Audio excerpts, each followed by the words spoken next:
what I asked AI, this is Perplexity AI, who is Clive de Carle and should I take health advice from him? Oh, interesting. Good question, yeah. So this is the magic chair. What's it also called? It's called the shift wave. Okay. Shift wave. You're going to give me a whirl in the shift wave magic chair. Yeah. And have they tried to suppress you, frighten you, silence you? Well, I suppose it was the death threats that did that. Okay, everyone. I am here in Gloucestershire with the amazing Clive de Carle. And it's great to meet you, Clive, because we've both been sort of on the same circuit, but kind of missing one another. And so finally we get to speak. Yeah, great to meet you. Thank you so much for coming over. Yeah, and it's so nice to actually meet in person and not to do this via Zoom. And it was, because it's a 6-hour round trip for me. And I wasn't actually feeling that well, interestingly. To have this little voice saying, oh, you're not well enough to go, and maybe you should just do it on Zoom. And then other voices like, no, you have to go and see this guy, and he's a healer. He can help you. So here I am, having made the pilgrimage. And we were going to do it outside in nature, but it's pouring with rain, so we're doing it inside your amazing home here, Clive. So it's wonderful to see someone living such an amazing life in terms of everything you do. I've watched some of your videos, and just the setting that you've manifested for yourself, I've been incredibly lucky because I'm doing a job which I would pay to do. Yes. Not a lot of people are able to say that. Yes. It's a load of fun because if somebody's had a health problem for 10 years or something, you can fix it in 5 minutes. Yeah. Which is often the case. I mean, people need to know that. Yeah. Loads of people are suffering for no reason. Yeah, absolutely. So obviously not all of you are going to know who Clive de Carle is. So what I thought I'd do, normally in an interview you get asked this question, tell us a bit about you. But I'm not going to do that. So what I thought I'd do, and we'll come on to the reason why I've done this afterwards. Sure. I decided to ask AI. Oh dear. The reason I'm doing this because I asked it about myself and I was so shocked at what it pumped out. So this is... I've used AI on myself, and if I said, tell me the good things about me, it would. Tell me the bad things about me, it would. It was... Well, what I asked AI, this is Perplexity AI, who is Clive de Carle and should I take health advice from him? Oh, interesting. Good question, yeah. So bear in mind that we have to temper this by saying that with Perplexity, you can see the sources it's looking at when it's thinking. So it says, I'm looking at the Telegraph, and I'm looking at the Times, and I'm looking at Wikipedia, and now I'm looking at the British Medical Journal, whatever. I'm not saying that that's what it looked at, but you can see that they're all sources which are controlled media, yes, which then dishes this up. So shall I read it to Go you? on. And shall I read it all? Because I think it's quite interesting. It might be a bit long. Whatever you like. And I might edit it down afterwards, but just so you know. Clive de Carle is a UK-based natural health consultant and online educator who promotes nutritional supplements, detoxes and various alternative health ideas, largely outside mainstream medical practice. Thankfully. They're right so far. Who he is. He describes himself as a natural health consultant who advises clients on nutrient deficiencies and how to reverse the symptoms of disease using supplements and lifestyle changes. His background is in business, contact lenses and medical equipment companies, lie detector business, car importing. Yeah. Not in medicine, dietetics or other regulated health professions. Thankfully. He runs consultancy services and sells or promotes supplements and natural health essentials through his website and affiliated platforms. His public story centres on having severe illness in his 30s, including arthritis and diabetes, that he says he reversed through nutritional supplementation after rejecting conventional treatment. Nature of his health advice. In interviews and videos, he promotes high-dose vitamin and mineral supplementation, detoxification regimes, and the view that most illnesses due to nutrient deficiency, toxicity and toxic thoughts, rather than conditions requiring standard medical therapy. He frequently contrasts his approach with mainstream medicine and pharmaceuticals, framing conventional care as focused on drugs rather than underlying causes and sometimes as part of a broader sickness or big pharma conspiracy. controversy and credibility. He is presented as an educator rather than a registered doctor or dietitian, and there is no evidence he holds a recognised medical or nutrition qualification or is regulated by the UK's statutory health bodies. Events feature him as having been promoted as too controversial or have reportedly been cancelled by venues because of concerns about the content challenging mainstream narratives. Should you take health advice from him? For any diagnosis, starting or stopping medication or managing serious conditions, diabetes, heart disease, cancer, autoimmune disease, mental health conditions, you should not rely on his advice in place of evidence-based care from a qualified, regulated clinician such as a GP, specialist doctor or registered dietitian. Be cautious about claims framed as what doctors don't want you to know or global conspiracies. This style of messaging is a red flag for biased or unevidenced health information. If you tell me what sort of health issue or goal you're thinking about, I can help you map his kind of suggestions onto what robust evidence and NHS-style guidance says for someone in the UK. So basically the AI is saying, don't listen to him, listen to me. Yeah. So I thought it was quite an interesting thing. It was quite polite, I thought. This is what where I want to start, actually.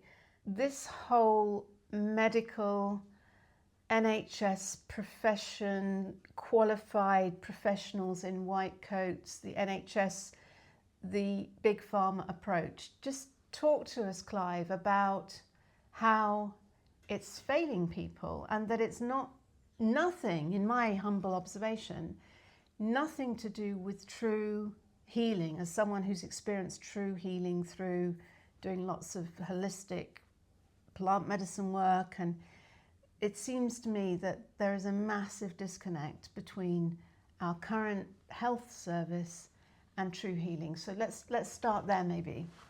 Well, I mean, a classic example that everybody can understand, let's say you liked animals and you like going to the zoo and you like visiting the zebras in particular. Now, one day, all the zebras look really sick, they look unwell. What would you say to the zookeeper? Surely the first question would be, what are you feeding those zebras? Would that be the first question you might ask if they're not looking good? When did the doctor ever say, what are you feeding yourself? Yes.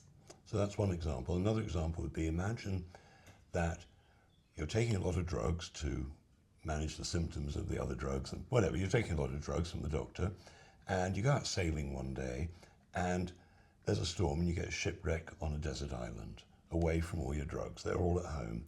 Now on the desert island, there are beautiful fruits and vegetables. You find a fishing rod and you start catching fish. There are eggs and lovely foods, right? Where are you going to be healthier? Back home with your drugs or on this desert island that has perfect food? I would suggest most people would say I'm going to be healthier on the desert island with the perfect food. So at what point along the way did this get inverted? Because if we take it all the way back to, for example, witches or the original medicine women, you might call them, who were the original shamans in the forest, who were using natural herbs and medicines and foraging and tinctures for health. Yeah. And then suddenly there's a whole purge and a witch hunt, and they killed them. Just en masse. Yeah. I mean, psychopaths run the world, unfortunately, in most cases, and they don't want competition. If I recommend vitamin C, well, somebody's going to pay 30, 40 quid or something for a big tub, which will last them for ages, whereas a round of chemotherapy might cost £100,000, not 35 quid. Some people run up £1 million worth of bills on chemo. And how successful is it? Well, it's not. Yes. Nobody's low on a drug. The doctor says, right, I'm going to give you a diagnosis. So the etymology of the word diagnosis, gnosis from the Greek, is to know. Yes. Agnosis is not to know. So diagnosis is two people not knowing. Okay.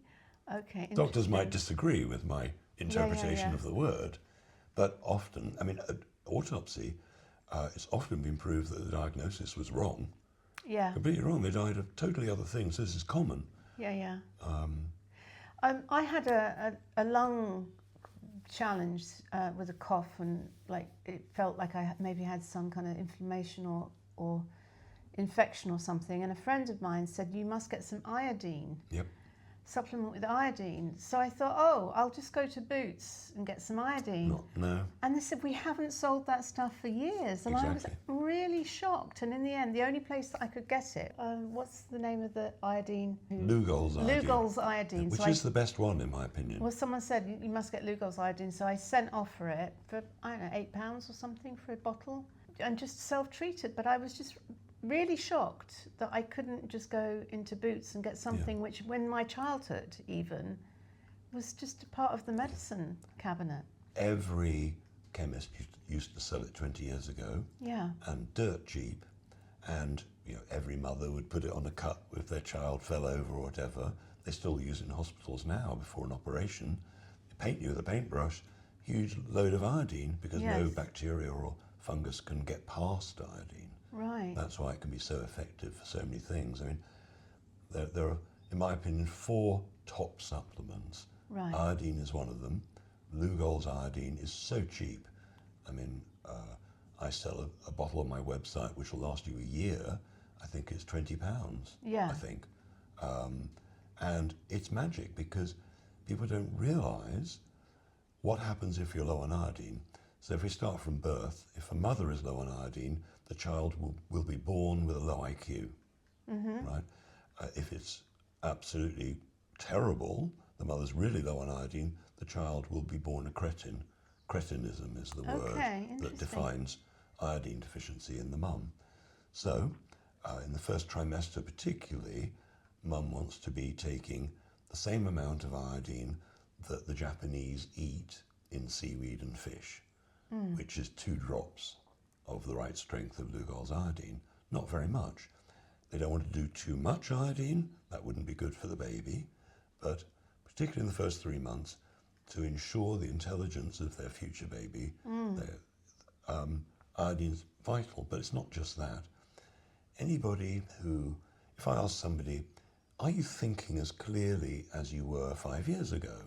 Now, a lot of people say, no, I've got brain fog, I'm getting old. No, you're not. You're running low on iodine. Right. And within days, weeks of iodine supplementation, the brain fog can just lift, and suddenly you're thinking clearly like you did 10, 20 years ago, really quick. Dry skin, particularly if you've got dry skin on your elbows, for instance, or just dry skin, eczema, psoriasis, without doubt, iodine deficiency is going to be absolutely at the top of what's going wrong. Then if somebody at the age of menopause is having hot flushes, their temperature is out of control. Temperature is controlled by the thyroid, which is controlled by iodine.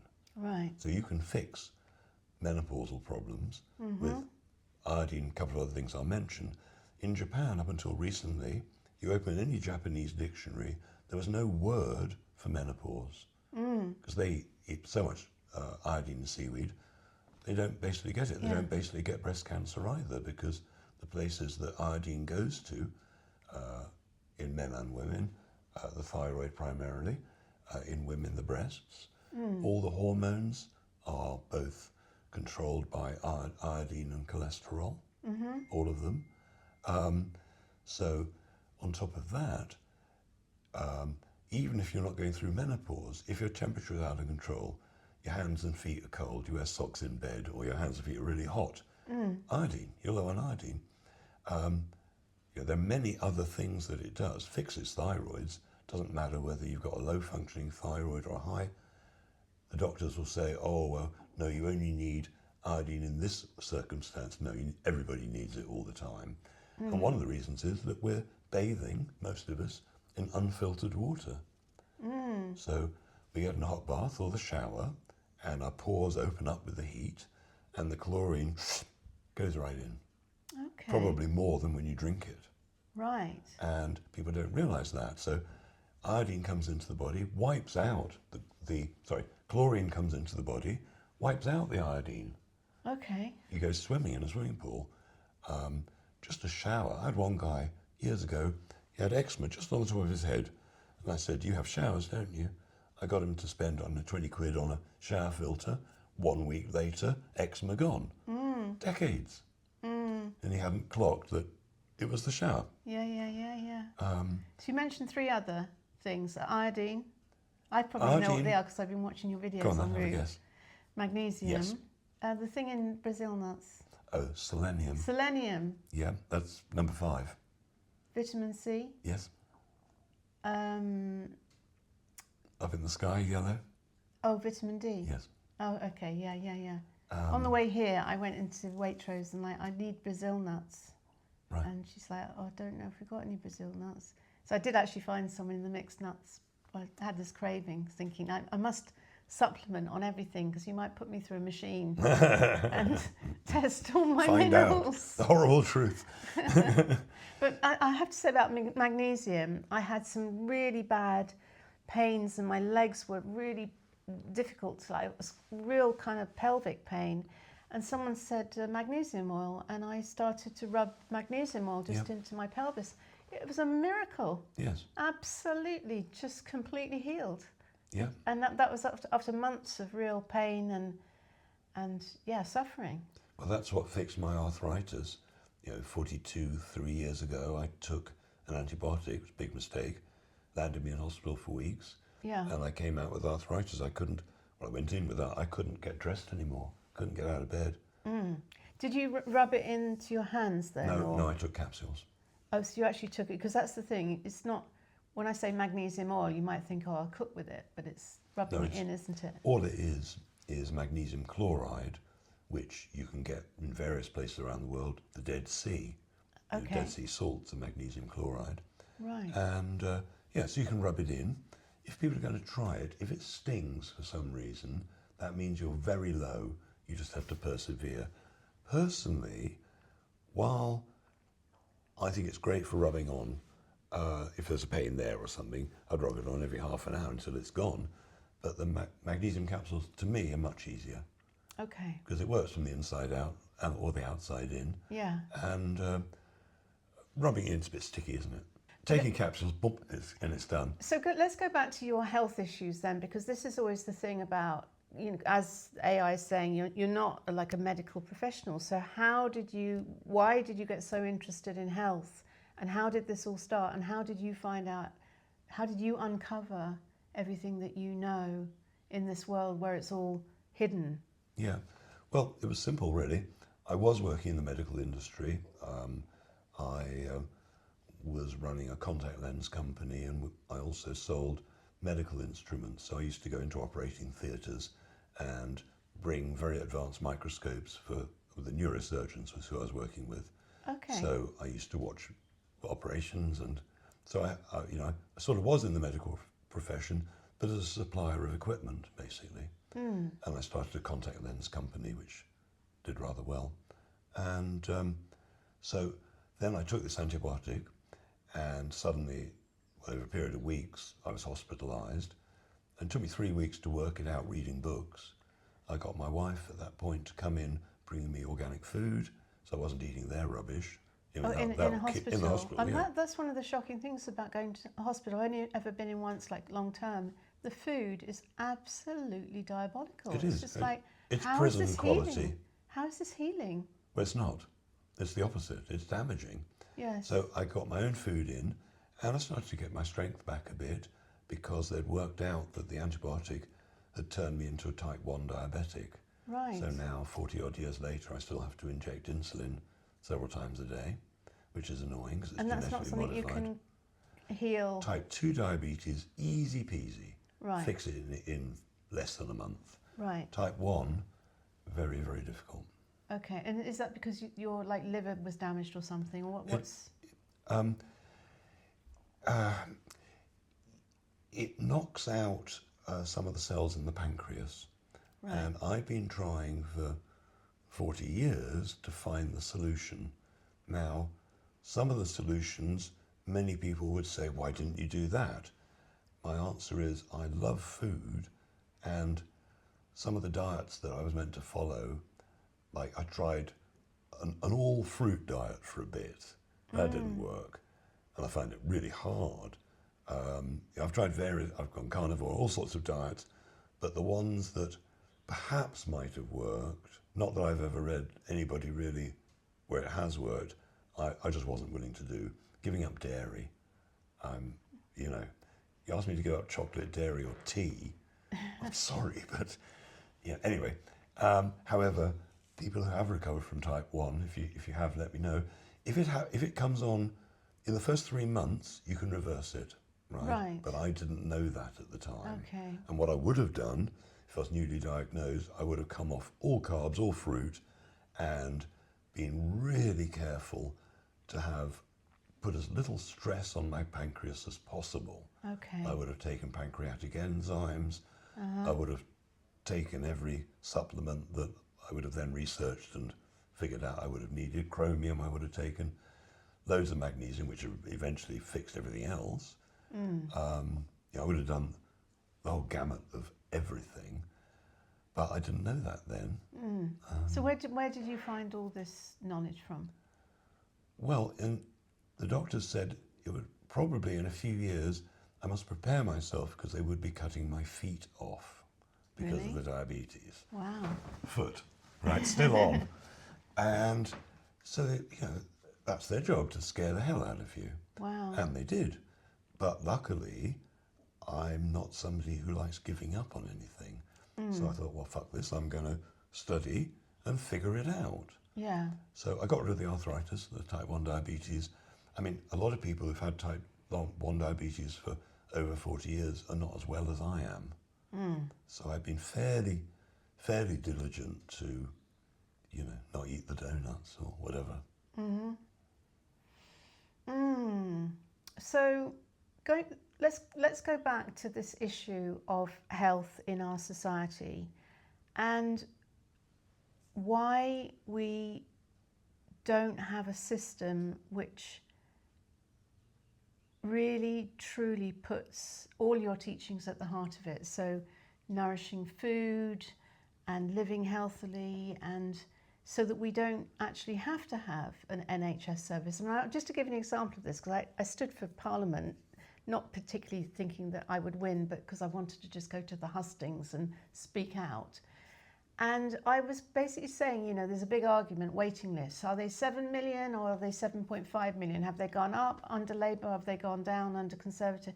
I said, what no one is asking is, why are there 7.5 million unhealthy people? Like, that's like 15% of the country is ill and waiting for hospital treatment. Why isn't anyone asking, why is there so much illness? And why aren't we encouraging health as opposed to just pouring money into the NHS? So tell us about where we've gone so badly wrong and how that happened. Well, 100 years ago, 130 years ago, devices like the one behind you, I don't know if the camera can pick it up. This Not is your phallic no, orange thing. not the light. Your mind, honestly. I had to get that in the camera shot. Isn't that great? Year of the fire horse incoming. That's a perfect fire horse structure. But yes, no. Are you talking about this? Yeah. I don't know whether the camera can see it, but I mean, this is a Tesla device. Oh wow! Invented in about 1893, something like that. Is this an original or a copy? No, this is 1920s one. Wow. Yeah. And so tell us about this. What does it do? Well, doctors, dentists used to use these. People would buy them and use them at home. It was normal that electrotherapy was an accepted way to make people well. I mean, why do we eat food? Well, we eat food for a number of reasons. One of them is to make electrical energy. Electrical energy, because our cells run on electricity, very tiny voltage, millivolts. And so we eat food to get voltage to charge up our bodies. This cuts out the middleman, just puts energy straight in. Okay. Fastest results I've ever had have been 10 seconds. Had a woman who had lockjaw. A couple of weeks she could hardly talk. Before I had time to say, can you feel it yet? Her mouth drops open. Normally, if somebody's in chronic pain, I would hope to get them out of pain in 3 minutes. Wow. With a big machine, the one the camera can't see over there, we can show the camera later, Yeah. is a hospital-sized device. And there you're not just treating one small area at a time, you can do the whole body at once. Yeah. And so this was normal until Rockefeller and his cronies took over. And how they did it was they went to all the schools, the schools of herbalism, electrotherapy, of Ayurveda, of all the old-fashioned ways of healing people, and said, I'll endow you with $1 million or $10 million to change your teaching school to drugs, surgery, and radiation. Yeah, wow. And most of the schools took the money. If they didn't, there were clinics around, there were private clinics like Hoxie. Hoxie had loads of clinics, and basically they closed them down, and people who were making these, a lot of them, companies got closed down by the government. They were making claims, real claims, but that the law was changed, so you can't claim to cure anything legally. And if I said I can cure cancer, for example, well, that could be 2 years in prison, because only doctors can do that. The law in 1939 said so. Yeah. That's the However, Cancer Act. Cancer Act, yeah. However, if I spell cancer with a K and cure with a K, two different words legally. Oh, wow. So when I give talks, I always use, that'll be the door, I always explain, if I'm using those words, it's spelled That'll be the GMC. with a K. Yeah, probably, yeah. Hot on the case. No, you're right, they parked their black helicopter in the drive, but I told them to go away, and they did, obviously. Bloody black helicopters, I don't know. Yeah, so they deliberately, for money obviously, corrupted the health industry. However, I mean, do you remember, 20 years ago, there were Chinese herbalists on every high street? Yes. Not anymore, they banned them. Yeah, wow. They made them all go home. There are colleges, I'm speaking on the 1st of March at the College of Naturopathy in London. Yeah. Naturopathic medicine. There are loads of people being taught how to do it without having to cut, poison, or burn you. Yeah.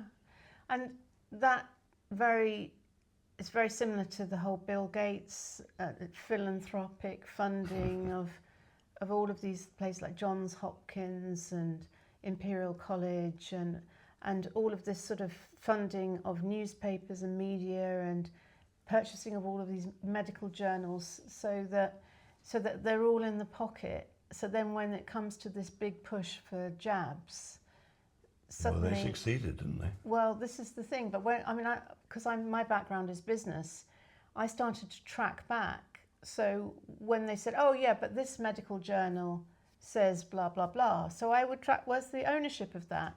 Oh, it was bought out by this big publishing conglomerate linked to the World Economic Forum. So they very cleverly put money across buying all of these influential people and titles and funded. So people didn't want to say anything because they knew they'd lose their Bill Gates Foundation funding. And it's just absolutely shocking, the levels of corruption when you follow the money. Yeah. This is the thing. It's I just flabbergasted as to how we've allowed ourselves to get to this point where everything can be so controlled. So you've got all of the politicians, all of the media, all of big pharma and technology, all the social media platforms, all in cahoots. Maybe it's and got lockstep. something to do with PDF files. PDF files? Yes. Meaning? Think about it. Epstein. Yeah, PDF files. You can get away with that, but you can't call them what they are, apparently, on YouTube anyway. Oh, right. What does that mean? Sorry. PDF files. Pedophiles. Oh, pedophiles. I was thinking PDF files. What's wrong with them? But yes, no. I mean, we're sitting here as this whole scandal has just literally has broken and is breaking sort of day by day. There's more reveals. We had Mandelson over the weekend. Deepak Chopra. I mean, that's really shocked me. I hadn't heard that one. He's mentioned 3,000 times. Wow. And he's like, it's like things like, Jeffrey, come meet me in Israel, use a false name and bring your girls with you. Fuck. And like, God is a construct, but cute girls are real. And, messages like that, which I mean, he published a retraction which sounded very similar to the Mandelson retraction on X. It had over 6 million views last time I saw it, a couple of days ago. But it just must have destroyed his reputation to be a spiritual guru, to have been caught by Lucifer in such a public way. Wow. So it's really interesting how things are unravelling before our very eyes. I mentioned to you that in a couple of days I'm speaking to Dr. David Cartland. Now he spoke out about the jabs and was struck off by the GMC. And it's amazing to me that with all of the evidence and all of the statistics and all of the myocarditis and all of the blood clots and turbo cancers, that still the official medical profession is still beating the drum of safe and effective, and trying to keep the lid on this absolute crime against humanity. I mean, are you as outraged about it as me? If you told me that people would be this gullible, I wouldn't have believed it. But there's another big scam going on in every country, in a sense equally big. I mean, in England, for instance, there are approximately 11 million people on statins. Right. Statins are madness, insanity. People on statins. Why are they on statins? Just because I don't know much about statins. Right, doctors do tests and they say your cholesterol is high. Now, in typical doctor intelligence, they say your cholesterol is high, therefore your cholesterol is wrong. Your body is going wrong. The cholesterol is out of balance, right? Mm-hmm. We must get the cholesterol down. They don't ask why is that person's cholesterol high. Well, I'll give you a few reasons. It may be that they have arterial damage.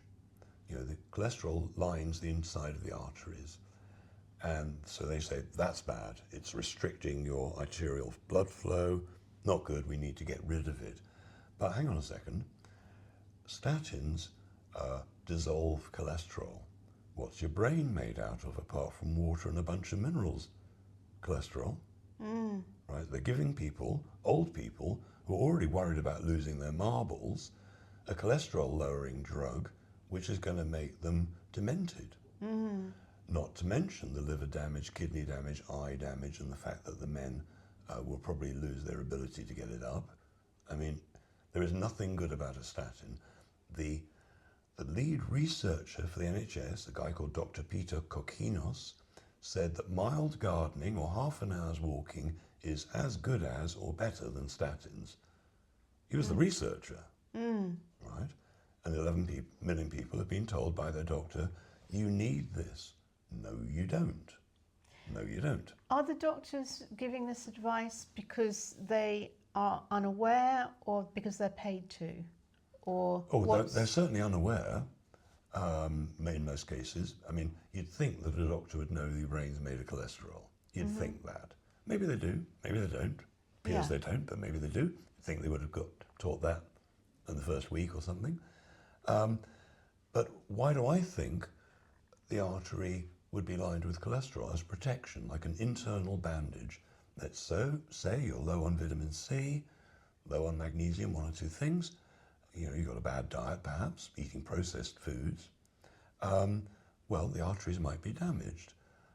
So the cholesterol, which is always on your side, right? There's no such thing as bad cholesterol. There's the cholesterol going in and there's the cholesterol coming back. That's the difference between high and low, good and bad. It's ridiculous. It's all good. Your body would never let you down. But if it's compromised, because nutritionally you can't repair that aorta because you haven't got enough raw materials to do it properly. Now the body steps in, second line of defense, will line it with cholesterol to protect it from having a burst and you dying. Okay. So are doctors prescribing statins and making things worse? In my opinion, undoubtedly. Do they know it? Seems like they don't, otherwise they would have stopped by now, wouldn't they? But the thing I'm trying to get to here, Clive, is like, if I imagine if you decide that you're going to become a doctor, it's because you want to help people. Yes, of And course. so, and if you want to help people, you'd start getting really interested in health. You'd think that, but doctors aren't taught health. It's not on the curriculum. There's drugs, there's surgery, whatever, but health and causes are basically not on the curriculum. Why not? Well, because they can't make money from that. Right. You can make money from drugs and surgery, right? Loads of money, loads and loads of money.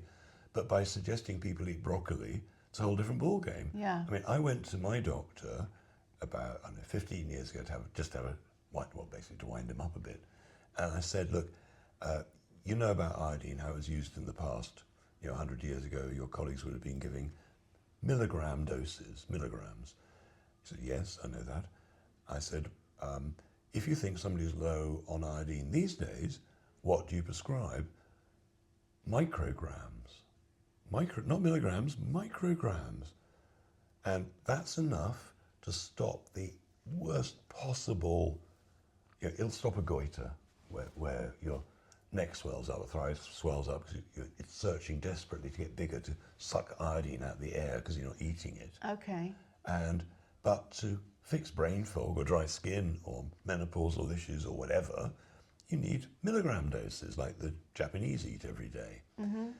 So I said to him, look, if I came in with a thyroid problem, what would you recommend? If I said, look, I've heard about iodine, I want that. Can you recommend? No. The nice regulations say we've got to offer this drug, and this drug, and only then can I recommend that seaweed might be a good idea. Or they're not allowed to go off-piste. Mm. And this is by the General Medical Council? Yeah, nice. Nice guidelines say what they've got to do. And who writes those? Other doctors. And the pharmaceutical industry, I'm sure, helps them in a lovely hand-holding way. So we kind of talked a lot around the problem. What is the solution, Clive? Because my sense is on all these fronts, we're at this turning point, and we hear it from the astrologers, but this turning point of this collapse of the old era and this opening into the new. So how do we collapse this? Because it's so huge and so entrenched and so established.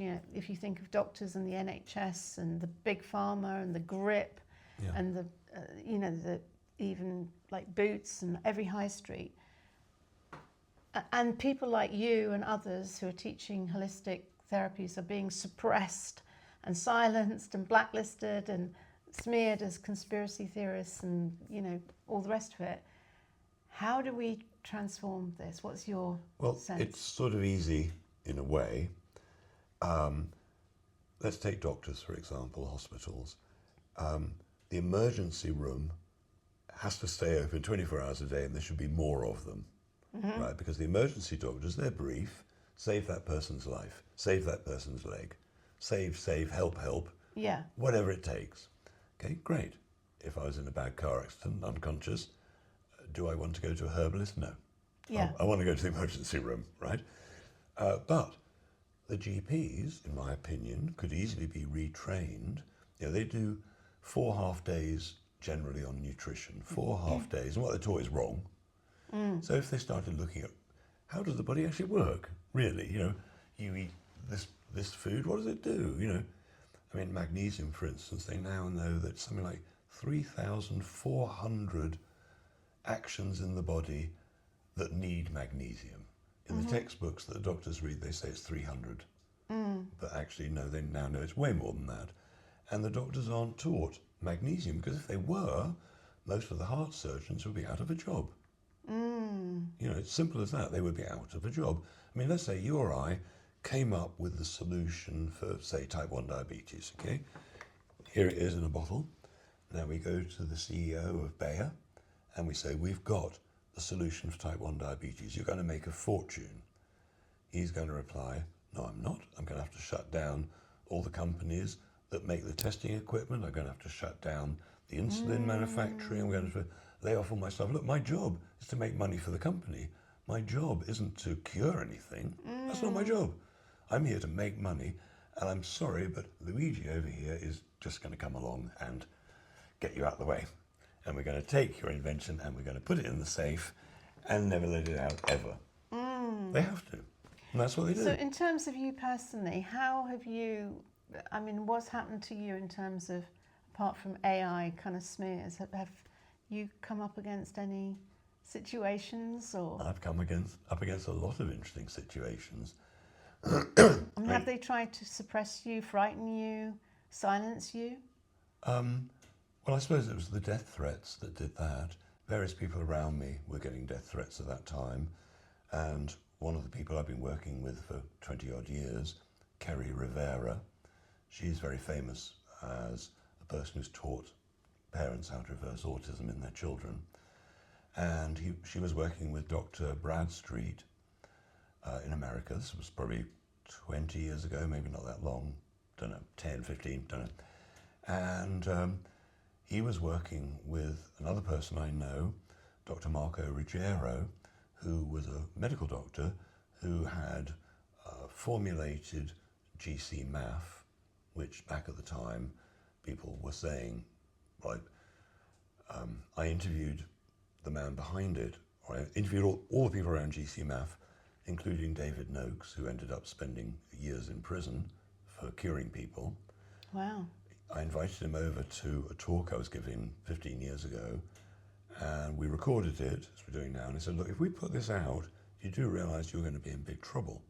Because he was saying it was reversing stage 4 cancer and fixing autistic children. Those are the two subjects they do not want you talking about. And I said to David, look, if we put this out, he said, it's all right, I've already said it before on another platform, and he used the words, I hate hearing. He said, bring it on. Oh dear. Oh dear. You don't want to. You don't want to send that. You don't want to send that vibe out to the universe. You No. really don't. Anyway, I think he's still alive. They almost killed him in the French prison after they let him out of the English prison after a year. Got rearrested by the French. They stole everything he had. He was a very wealthy man, a bit like Andrew Bridgen. They just took all the money and broke him spiritually, physically, mentally. Anyway, so various people were getting killed. Dr. Bradstreet was using GC-MAF and other things. He was using CDS, which is the other big one that I got hit for. And so he and the doctor went out to have a celebratory dinner. I don't remember how many hundreds or thousands of kids they'd reversed from autism. And they were going to meet again and have another celebration for lunch. Mm-hmm. Get high or whatever they were going to do. So he goes out, he's super happy, goes out for his morning run as normal, shoots himself in the chest with a shotgun, climbs up a bridge and throws himself off. Then about 100 other doctors, this is all in America, about 100 other doctors either died in very suspicious circumstances, and it was all autism and GC-MAF. If anybody's excited about GC-MAF, it's now outdated, there are much better things. What's GC-MAF? It is it stands for macrophage activating factor, and macrophages are one of those protective things in the blood that keep us healthy and stuff. Anyway, so we did loads of, I was doing interviews with David that got 250,000 views. I'm now lucky to get 250 views on YouTube. You shadow banned. Well, they threw me off a number of times. Anyway, then this really charming lady came to one of my talks. I used to do them at home, like here, and she was so kind and helpful and interested, and did the washing up. And wow, can I come next week? And she came for a few weeks, and we sort of did a small business deal together. And anyway, the next thing I know, she rings me up and says, you don't know who we are, do you? Talking about her and her partner. You don't know who we are. You're going to stop doing this because we're going to kill you if you don't. Oh, wow. Yeah. And that was the first time I ever slowed down and decided, oh, fuck, this is getting a bit serious. But prior to that, I'd had people in Ireland. I did an Irish tour years ago, and I was talking about autism and reversing it. And these women would call up the police and report me to the police, trying to get my venues shut down. Quite often they succeeded. The police knew who this woman was and didn't do anything. They knew she was a nutcase. Anyway, they did close me down. A few hotels bowed to the pressure and shut me down. Then there was the last day of the tour in Galway. They couldn't shut me up, so they did a bomb scare, evacuated the building. Oh, wow. Yeah.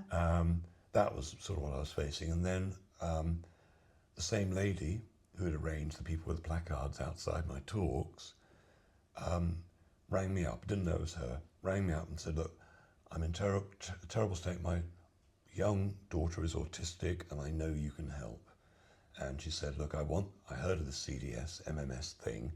Can you supply me with the raw material, which is basically sodium chloride? Not sodium chloride like salt, sodium chloride. I said, I'm really sorry. I already knew people who got into a lot of trouble. A friend of mine was set up by BBC. He started a church to MMS, and he got infiltrated by the BBC. They came in, secret camera. When the wife gave birth, they kidnapped the baby. They never saw it again. Wow. Yeah, revenge, because they were unfit mothers, because they were unfit parents, because they were recommending MMS. Anyway, so this woman rings me up, gives me this sob story. I say, look, I can't sell it to you. I just can't. It's too risky. She said, please. She begged for her daughter. I said, all right then. I posted her son. A few days later, she's at the front door. She said, got you. She said, you sold me this. I got a recording of you selling it to me, and I'm going to the press. What I didn't know, there was a son photographer hiding in the bushes, already taking photographs of me. They were really flattering. I was thinking writing to asking for some copies. They were much better when I'm posing. It was natural. I was quite pleased to see this lady till she explained who she was. And then I was in the Times. And what was the headline? How they smeared you? What was the label? Because they always attach a label, don't they? Yes, initially it was man gives bleach to children. Right. And then it was man denies giving bleach to children. Right. I was in the local paper for a week. Every time I go into the newsagents or shop, there would be me on the front page. Okay. And basically MMS or CDS is chlorine dioxide and a mild acid. At that point I was using lemon juice, which is a bleach. Many parents have given lemon juice. They've put them out in the sun, which is a bleach. Yeah. Lots of things are a bleach, right? Yeah. And when you mix sodium chloride with a mild acid, could be vinegar or any acid, dilute hydrochloric would do, it gives off chlorine dioxide, which is totally different to chlorine bleach, as we know it for the bathroom or something. Chlorine dioxide is a bleach, just like lemon juice is a bleach, and it smells of chlorine. Yeah. Right? However, one drop of the proper mixture in a glass of water happens to have reversed illnesses beyond measure. There's a book by Andreas Kalker called Forbidden Health. I think the subtitle is Illness Was Yesterday, which gives all the instructions how to use this material absolutely safely, how to give it to a baby, how to give it to an old person. It is, £10 would buy you all the material you need. It's cheap. So that's one of the big problems. It's cheap. They can't patent it. They can't make a profit on it. So they just banned it. Now buying it is very difficult. eBay took it down years ago, but you can buy it still on Amazon. They do get little bottles for about 10 quid of water purifying liquid, 2 parts. Don't look at the other ones. You want the 2-part one, and so that is it. You can mix it. You can buy it on Amazon, mix it together, cure everything. Right. So it was those things that got me most severely attacked. Yeah. And closing if something's rattling. And those are the only 2 times I had to calm down a little bit and talk less loudly.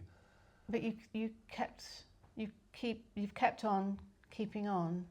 Well, I try to be careful and not antagonise too much, but now that I've been wiped out on social media, I'm not the threat that I used to be. I used to be the health correspondent for UK Column, and it was my association with them that got me banned the first time. But my business was decimated. My business was YouTube. Yeah. In 2014, they shut me down. Made me take all my videos down.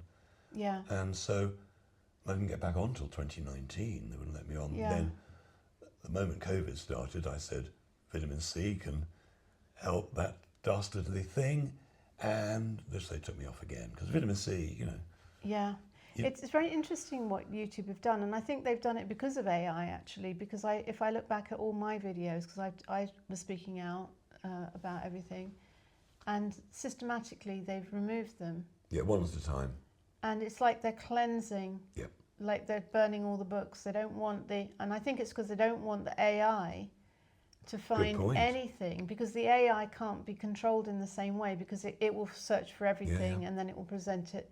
Yeah. So they've got to remove anything that could be a fly in the ointment. Yeah, I hadn't thought about that. You're probably right. That's my sense of it. Because when I look back, and they sneakily do it, because in the beginning you used to get a strike and they get banned, but now they're just like, we've removed this because of such and such violation. And when I look back, I mean, probably at least a third of my videos have gone. Yeah, exactly.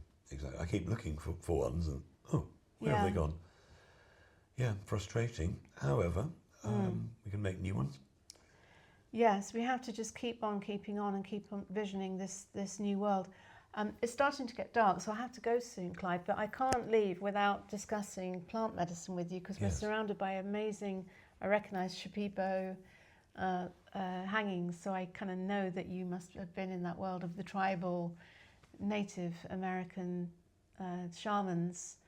So talk to us a bit about plant medicine, because I'm a huge fan of plant medicines, nature's teachers and the master plant teachers like ayahuasca and San Pedro, and I've also experienced iboga, and me too. And they are absolutely incredible.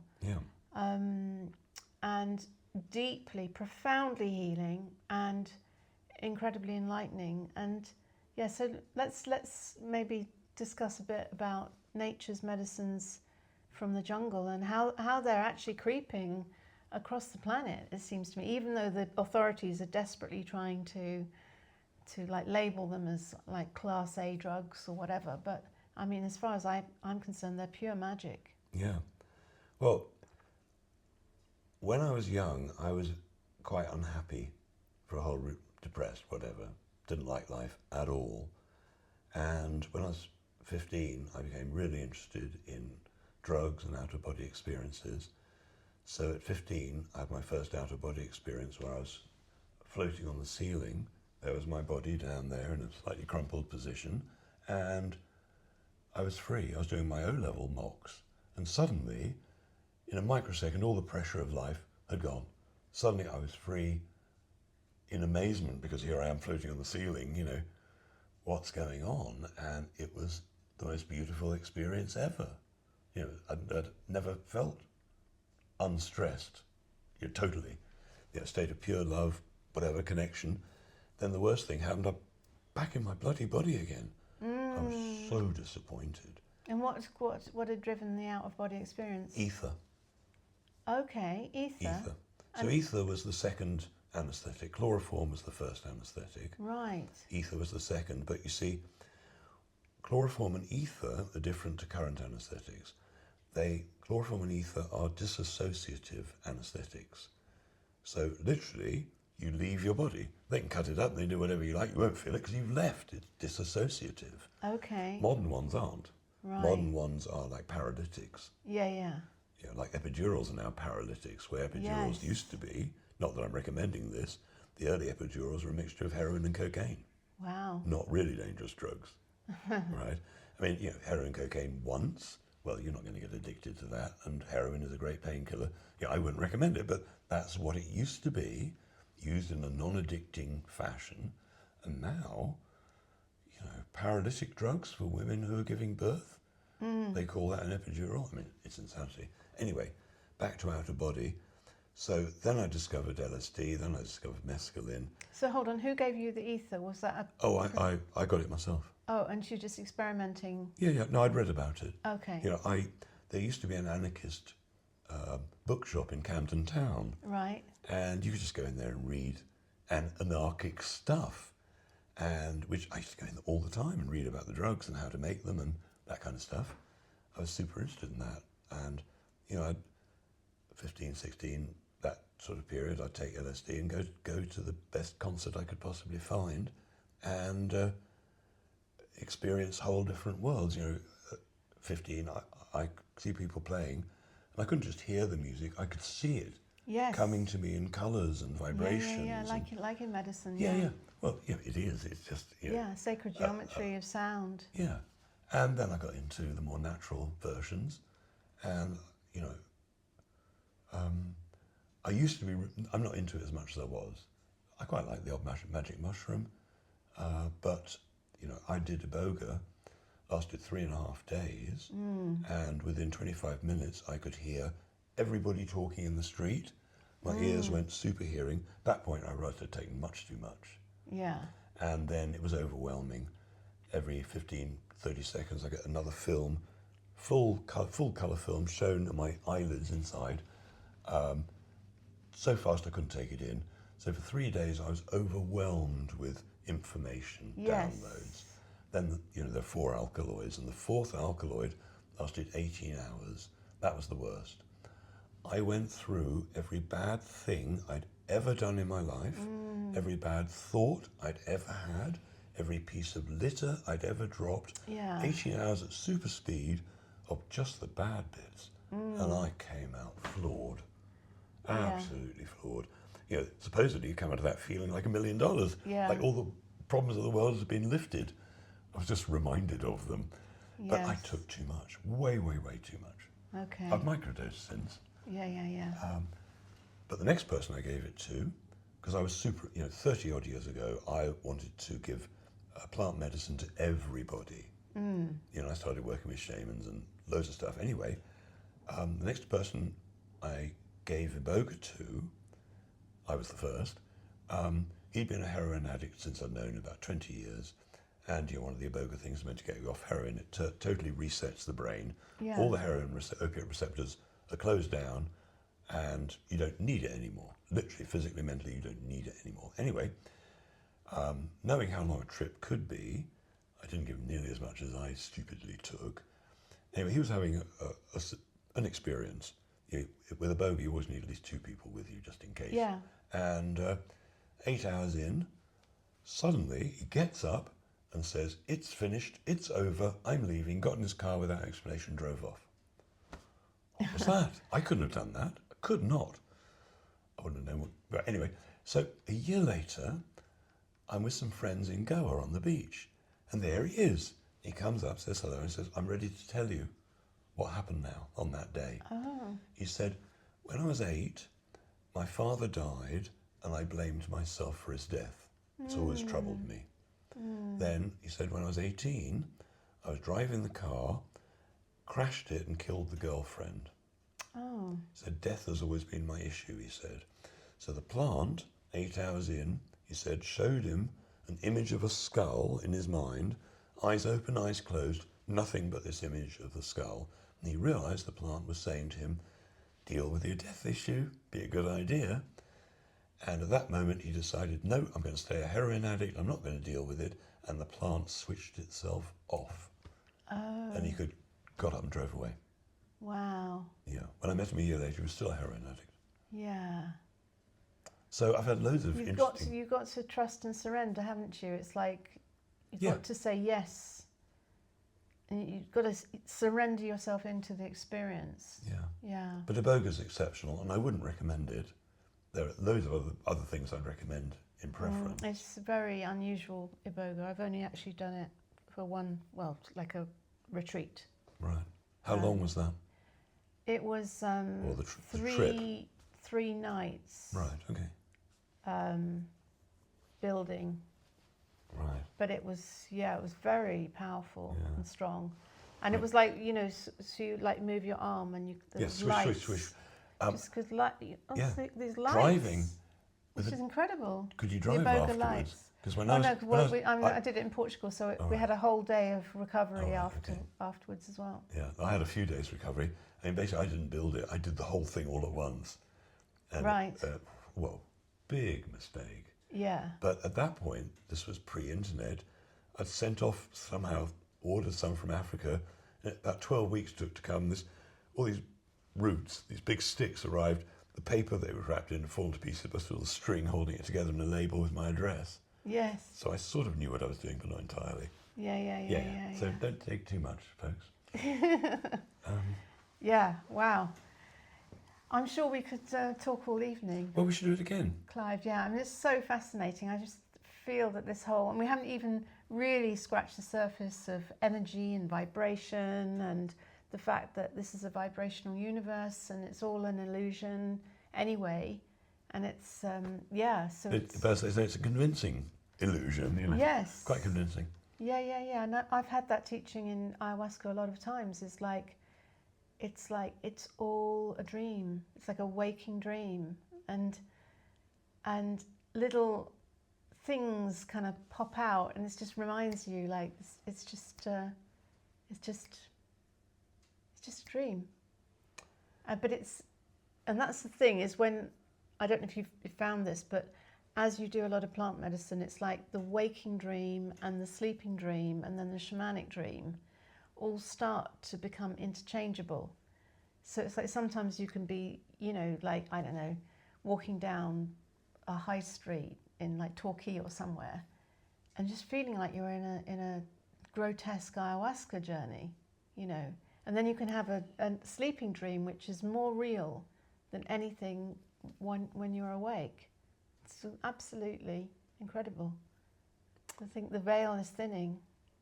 Well, could be. I mean, certainly people are learning more. I mean, the great thing for me was losing my fear of death at that point. You don't want to be ill and be in pain, but realizing that actually there is way beyond the body, way beyond. And you did that through plant medicine or through other experiences? No. Oh, well, I've been out of body loads of times. Yeah. With various different materials. Yeah. I was so into it, probably 200-300 out-of-body experiences or something. I was really into it when I was young. Yeah. Really, really into it. Yeah. I mean, I've had a death experience in ayahuasca where I experienced my own, being on my deathbed and releasing into death. And it was the most amazing experience of just, as you said, about just totally leaving your body and being completely liberated and bliss. Bliss, exactly. And so it's kind of like you're living and enjoying life, but actually you're kind of looking forward to death in a kind of strange way. Wow. I don't want to spell that into being because there's a lot for me to live for and my sons and everything, but it's like whether I live or die, it's kind of, there's no downside. No, it's something to look forward to. Yes. Did you ever find the void? Total blackness? Yes, I did actually, on a mountain in was it wonderful? Could you have stayed there forever? Well, or actually, was it I found it scary, and the shaman said that this is this is the mother. This is like it's like chaos in Greek, isn't it? It's like that primordial place where everything is born from. Everything is from the darkness, and it's like deeply feminine. It's and it was terrifying actually, and he was really encouraging me to embrace it. Yeah, there are two ways to find it: in absolute love or in fear, because obviously there's states of mind. You're either in fear or love. You can't be in both at the same time. So how I found the void, well, let me say how most people find it. Most people take some ketamine at a party, find themselves unconscious on the floor. They have an out-of-body experience, find themselves in the void, which is total blackness. There's nothing to do, nothing to see, nothing to feel, nothing to hear. You don't have a body.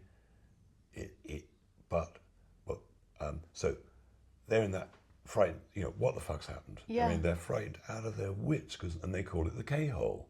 Yeah. The K-hole. Okay. Now, I found it. I had a girlfriend years ago who said, "Have you ever tried ketamine?" I said, "No." She said, "Look, we're going to sniff it as a powder. maybe about 3/4 of what you might call a line of coke. And what we're going to do is we're going to get naked. She said, look, understand, it's not about sex, nothing about sex. We're going to get naked. We're going to get into bed and hug each other tight so that when we go out of body, when we come back, we'll be held in this state of pure love. Held, right? Now, previously, having been out of body hundreds of times at that point, I'd never been out of body twice on the same trip. I'd come back and I was back. This time, I went out, came back, and I was held. It was absolutely fine. I went out again and again, and that was the first time I found the void. But finding it in a state of pure love, how I got there, suddenly, oh my God, this place is incredible. I could be here for 1,000,000 years. This place is fabulous. There's nothing to do. There's nothing to see. Nobody I have to talk to. And so as a place of ultimate rest, it was fabulous. Could have stayed there 1,000,000 years. However, I believe when our bodies die, we have infinite choice. I believe that the universe wants to experience infinity in every direction, and we are one tiny little fragment of the one, and we're experiencing this stuff on their behalf. And if we have the highest good of all as our intention, then the coincidences start to happen, then your intuition kicks on properly.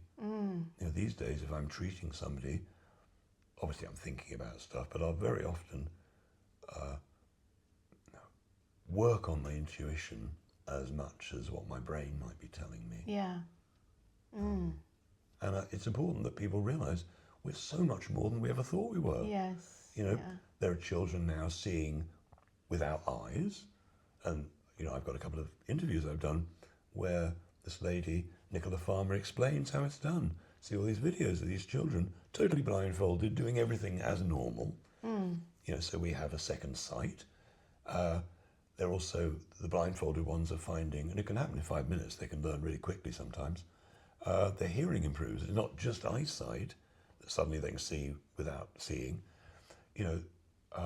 Babies have language on the day they're born. I don't know if you know about that. Babies make about 5 or more sounds before a cry starts. So on day 1, your baby can say, I'm having a poo, I've got wind, I'm tired, I'm hungry, that kind of stuff. And it only takes 15 minutes to learn what those sounds are. Children don't know their baby's talking to them. After 3 months, if you don't know those sounds and you haven't responded, the baby stops making them. Yeah. Now you've got to wait till it talks. Yeah. There's so much that people have no idea about. It's very interesting because I've got a little French bulldog, and he communicates through his third eye. So he'll just look at me and he'll just beam his, and I'm just, oh, you're hungry. Oh, you want to go out in the garden. And he just sits, and literally you can tell he's beaming. And I've been shown in ayahuasca that he's like a shaman who's reincarnated as this dog, as a sort of therapy dog for our family.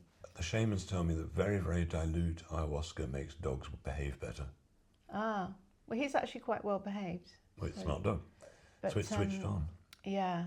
Did you ever see Rupert Sheldrake's experiments with dogs? No. So what he did, he rigged up cameras with people at work who always finish work at different times, like 2:30 or 5:30, and they rigged up a camera of the dog.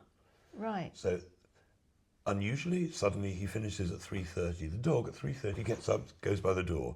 The next day it's 5:30. At 5:30, the dog gets up, sits by the door. I mean, communication. He absolutely proved it. Yes. And that was on BBC about 20 odd years ago. Yeah. And I've actually noticed that with Kobe. If I'm not feeling very well, he'll actually come and snuggle into me, and he'll actually lie on where the pain is. Yeah. And you can feel his like his snoring. Yeah. He's like a Cats little. too.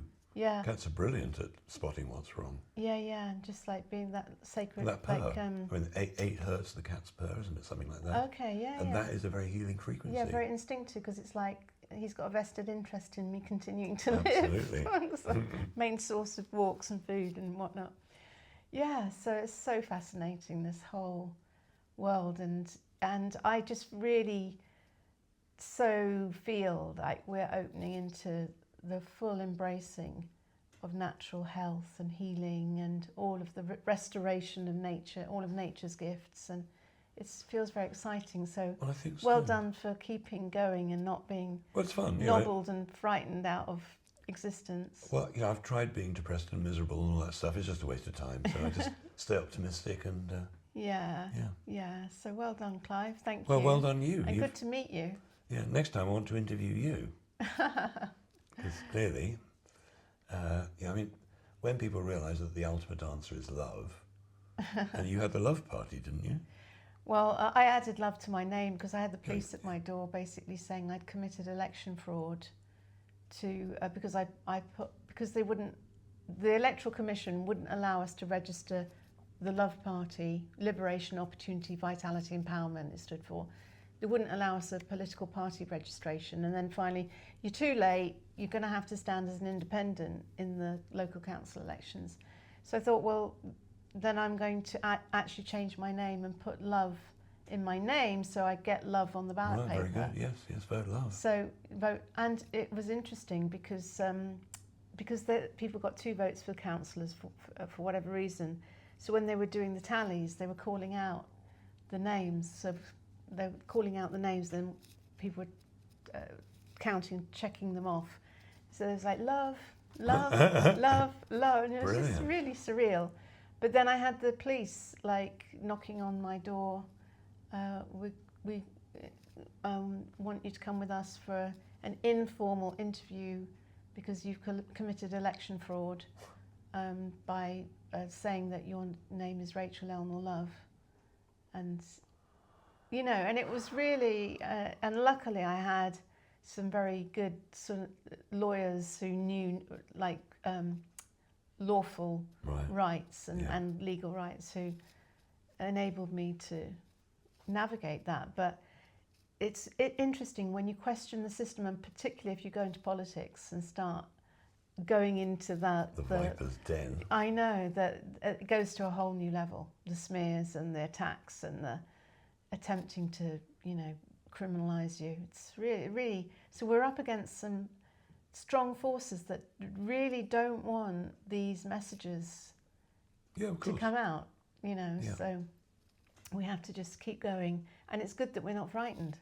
Actually, it's like, I just like my desire to speak and to be, a stand for this new way of being is way bigger than any fear I might have. So but I don't get people to get the wrong idea. I do get frightened from time to time. Well, we all do, but it's about recognising it and like coming back to that connection to a higher, a larger power, isn't it? Well, exactly, and remembering that if you're in fear, then you've somehow slipped out of the love state. Yes. And, in the love state, love says everything is all right.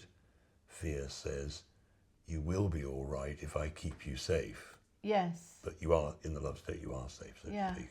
I mean, the labyrinth relies on fear, doesn't it, to keep us obediently under control. Fear is free. They can use that, and they do. So it's good that we're a stand for love. Oh, quite. 99% of fear never happens anyway. Yeah. Or something like that. Most things people worry about. Yeah. Cool. So thank you, Clive. So thank you for, I'll put this out. I probably won't edit it too much at all. And thank you for putting me in your magic vibrating chair. Good. It's very, very interesting. And so I'll report back in any changes. Good. Well, thank you. Thank you very much for watching. Lots of love. Bye for now. So this is the magic chair. What's it also called? It's called the shift wave. Okay. Shift wave. You're going to give me a whirl in the shift wave magic chair. Yeah. Basically, it comes with like 45 different programs. I'm just going to put you on the demo program, which is 10 minutes. But even with that, we've had people come out of 20 years of pain, 20 years of emotional pain. Yeah. People get up out of wheelchairs because it was the trapped emotions that were stuck in the nervous system. Cool. And this releases trapped emotions. And so very briefly, is this like just like vibrational? Yes. Yeah. You've got these transducers, which, you know, on the various programs will do different things. You can feel it sort of running down and up your body and so on. What you're going to experience is a demo of some of the things that it can do, because sports people use it, people coming out of war zones. There are lots of videos about children who have just had their parents killed in front of them, that kind of thing, who haven't smiled since it happened. Yeah, like just Won't shock, look you pure in the eye. shock trauma. Yeah, Yeah. absolutely. 35 minutes later, because you put them on a 35-minute program, they're smiling. Yeah. Wow. Yeah, I mean, transformational, and the more serious people's tragedies, traumas have been, the more successful it is. Yeah, yeah. And I can leave like metal on. Yep. It's not like No, it's purely physical vibrations. electroshock. No, literally, it's just purely physical. You know. Shall I sit down? Yeah. You know, you see on animal videos, the gazelle escapes the lion. Yes. And what they do is Piece of they marine, they shake all the adrenaline out, and this is what this does. Okay, cool. And now I'll show you a few things. This changes the vibration. Try the blindfold on. Now, these are the blindfolds that the children use when they're seeing blindfolded. I don't know if you know about that. Is it coming out all yes, the light? I think, yes, it is. Yeah. So you can open your eyes if you want to when you're blindfolded. Yeah. Just park it on your head on the top so you can see. Okay. So it talks you through it, and simply, if the volume is high or low, there's a little rocker switch you can play with, but it's probably fine. Okay. So the whole chair leans back. Yes. Now, when the experience is over, don't feel you have to rush or take the blindfold off right away. Feel free to chill out for as long as you like, or not, as you wish. Okay. So try that. All right. Put the Put the blindfold down, then all you're going to do is lean back. And when it's finished, you just lean forward to make it pop up, just like a garden chair.